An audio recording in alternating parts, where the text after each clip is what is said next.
So how did a black man from the north side of Flint, Michigan make it out the hood and is now thriving in his teaching career in Taiwan?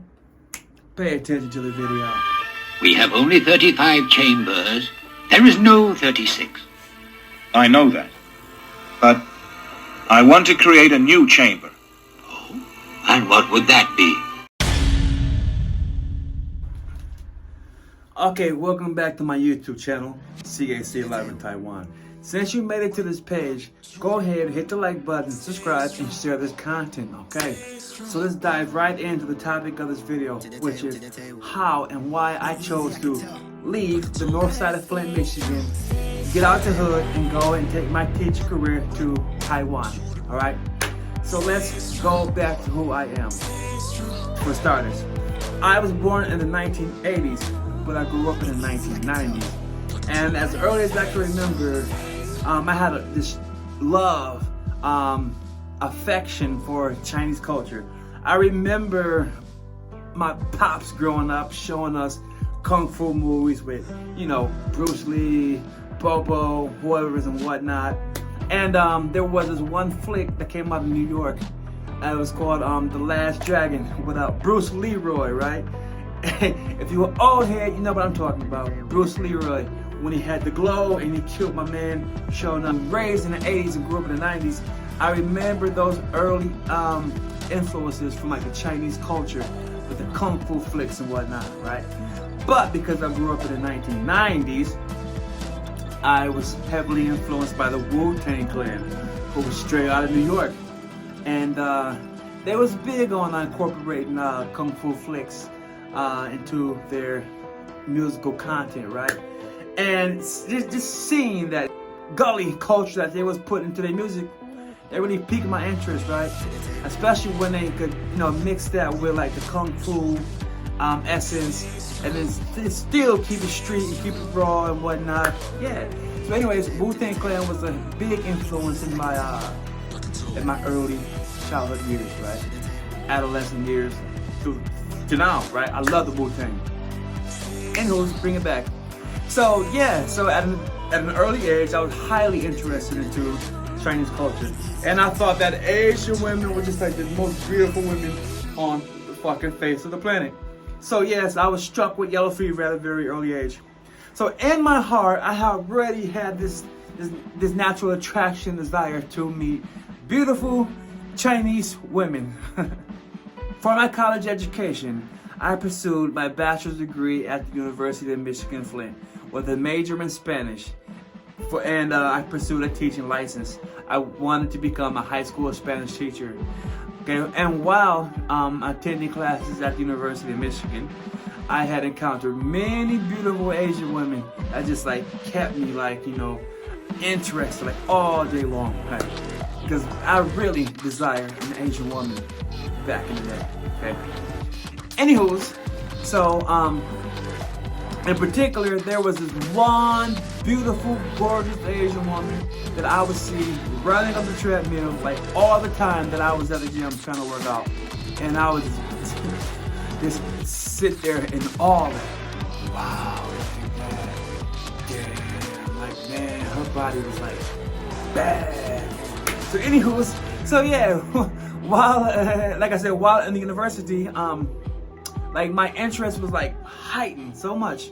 Okay, so after I graduated from the University of Michigan with my bachelor's, I began teaching secondary Spanish in the school systems here or there in Michigan, right?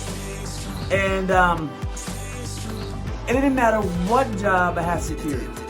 Every day when I went to work, I loved interacting with the students and I loved teaching. But I hated school culture because in the USA, there was this imminent threat always that some child can be pissed off one day and he's toting a gun. And the next thing you know, this pissed off kid is shooting up the whole school, right?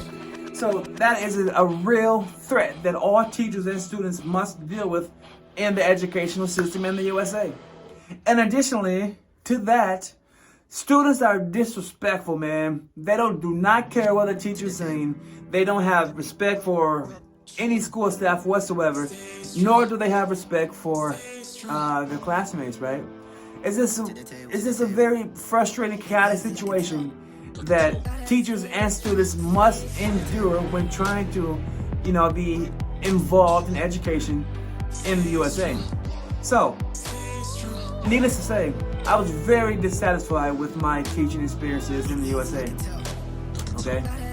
Now, this one particular summer, after I had ended the school year on a very sour note, 2011, I think it was, 2011, I had went and secured a summer working job in an amusement park in Ohio, which is Cedar Point. And at Cedar Point, I would meet many people from Asia, and I would meet many people from Taiwan. And it was meeting these people from Taiwan that I was made aware of teaching opportunities here in Taiwan. Okay, I had met many, and they all told me the same thing, that if I had took my teaching career to Taiwan, that I would love my life, because the students there are well behaved and they're wonderful, and there is a high demand for English teachers right now because Taiwan is trying to increase their levels of proficiency in the English language. So, out of all these people, the number one person that I will never forget is right here. This is Vase. Vase was like my right-hand woman. She was like my sidekick when I was living and working in Cedar Point. Everywhere I went, she was there with me, man. She's just a great, warm-hearted, easygoing person. And because I'm a language teacher, I was able to explain things to her in a way that was easy for her to comprehend, which allowed her to increase her levels of speaking proficiency with me. And so we really gelled well together, me and Vase. Vase was my sidekick, yo. And again, Vase, she really persuaded me to inquire about teaching opportunities here in Taiwan. In addition, see all these Taiwanese people here? These are other Taiwanese people who, again, persuaded me to start looking for teaching opportunities in Taiwan. Okay? And then this other woman here that you can see with Vase, this is Lydia. Okay? Lydia and Vase were like two peas in a pod. They were always together. Okay? So, all of these Taiwanese people, they told me that I would love my teaching opportunity if I were to teach in Taiwan. Okay? So, after finishing that summer job working at Cedar Point, I had returned back to Michigan, and I ventured further north in Michigan to a town called Brethren. Okay? And it would be at Brethren, Michigan that I would totally forsake teaching in the USA. Alright? Because of two reasons. Number one, there was an extremely excruciating situation that was happening in the family, which made me resign from my teaching job. And because I had to resign from my teaching job, I had to do something to find employment. Okay? And because I had already come to the conclusion that I hated the education culture in the USA, I decided to inquire about teaching jobs in Taiwan. So I would go to a website. It's called www.tlit.com. You see it right here. tlit.com. And I would spend maybe 20 hours per day. I'm exaggerating a little bit, but you get it. I would spend extensive amounts of hours researching for teaching opportunities in Taiwan. And in total, I would send around 200 emails to different schools inquiring about opportunities at their educational institution. And after sending like 200 plus emails, I only got 2 hits back, only 2 responses from, I think it was Cornell Academy and some other Xing Elementary School. I don't remember the name off the top of my head, but definitely a Cornell Academy. And they would tell me that I would have to be physically present in Taiwan and conduct an interview before we could even go further to see if I qualify for any teaching position that they might have had available, right? So I was very defeated during this time. So here I am trying to step out and experience this new life in Taiwan, right? Start an adventure for myself. And I'm sending all these emails to different employers and nobody's responding, okay? I felt very defeated and I almost gave up. One day I almost gave up. But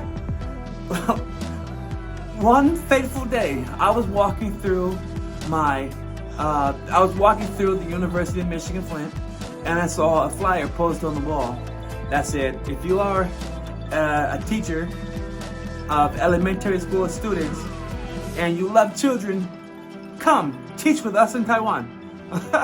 So I took that flyer, snatched it off the wall, took it home, and I called the number that I saw on that flyer. And the contact person was Krista Reed. Okay, Krista Reed, if you see in this video, I don't mean to throw your name out there, but you were a very important person in this event. Okay. Anyways, so the person was Krista Reed. So I called her, and luckily she answered the phone call. And I told her that I'm inquiring about this teaching opportunity in Taiwan. Okay, and then she directed me to send her an email with my cover letter, resume, and my teaching license, and she would get back to me, which I did. So I sent her the email with my credentials, and she gave me a following up email the following day, and she would direct me further to contact a man named John Lin, who works in the Taiwanese embassy in Chicago, the TECO office, right? And so I contacted John Lin. I sent my credentials to him, and he would respond to me a few days later, and he told me I was accepted. Woo! It said, you are accepted. Come join the Ministry of Education, okay? The Ministry of Education would love to have me, and I should get ready and pack my things and be expecting a contract to be sent to me within a few days. So, wow, it was amazing. It was an amazing experience that I had endeavored so diligently looking for a teaching opportunity in Taiwan. And after sending like 200 plus emails to various schools in Taiwan without getting any positive feedback, I was able to walk through my university, see a flyer, and make a few phone calls, and the job was given to me. Okay, so yeah, so that's it. I have to say this. I question myself. I question things sometimes.